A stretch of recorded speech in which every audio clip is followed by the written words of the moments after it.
Robert Resa's intended target in yesterday's tragic shooting was his ex-girlfriend. But the violence didn't end there. When he was finished, 2 people were dead, 4 others wounded, and then he turned the gun on himself. News 13's David Romero is live near Emcore, the business where it all took place, and David has more. Well, Deanna and Mike, this was still a very active scene for police well into last night, and it's going to stay active in a matter of speaking over the next few days while investigators try and piece together all of yesterday's tragic events. Now, police say that Resa knew his girlfriend's routine. He met her outside the fiber optics and solar company before 9:30 where she worked and shot her.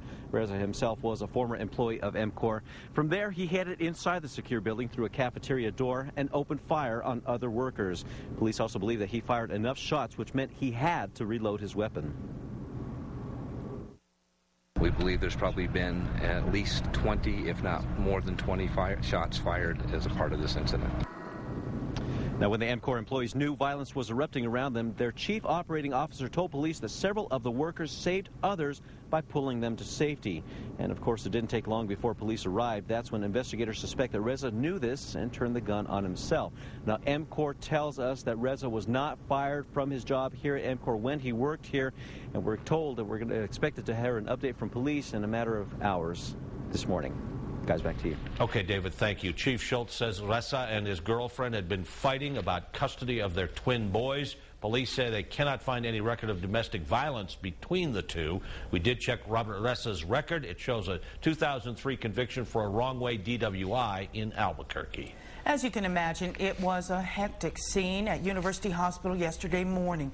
The trauma center at University Hospital went into full emergency mode as ambulances and fire and rescue trucks brought in the 5 wounded. One of them, a woman, died on the operating table. Surgeons were able to save another. Again, Resa's former girlfriend is in critical condition this morning. 2 other survivors are stable, and the 4th was released last night. While all that was going on, more than 200 Emcore employees were bused to the nearby Manzano Mesa Community Center, where grief counselors and police investigators were waiting to talk with them. The workers were also able to phone their families. We found one woman anxiously waiting for her husband, who is an engineer at Emcore. This is very shocking and very scary and just too close to home. Everything is blocked off. It was very hard to get here, so that was scarier, you know, when you're trying to get here and make sure he's okay, and I just want to see him. Emcore will be closed for at least the next 3 days. The company is promising to provide grief counseling for its employees as long as that is needed. The deadly shooting has all of New Mexico talking, among them neighbors of Robert Resa and the woman he once apparently loved. For the last few months, he had apparently been living with relatives at this home on Fairbanks near Morrison Manal in the Northeast Heights. Last night, police served a search warrant on the home, and crime lab investigators are now going through it looking for evidence related to the shootings. People who live on the street are shocked and scared. What if it would have happened here in the neighborhood or here closer to the home? You know, the shootings themselves.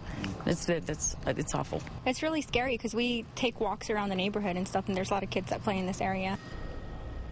In Rio Rancho, where Resa's former girlfriend lived with their children, a neighbor who also knew her at Emcore had nothing but good things to say about her.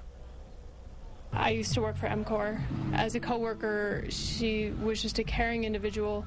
She had pictures that were drawn by her twin boys all over her office, and, you know, was just obviously a very caring, loving mother.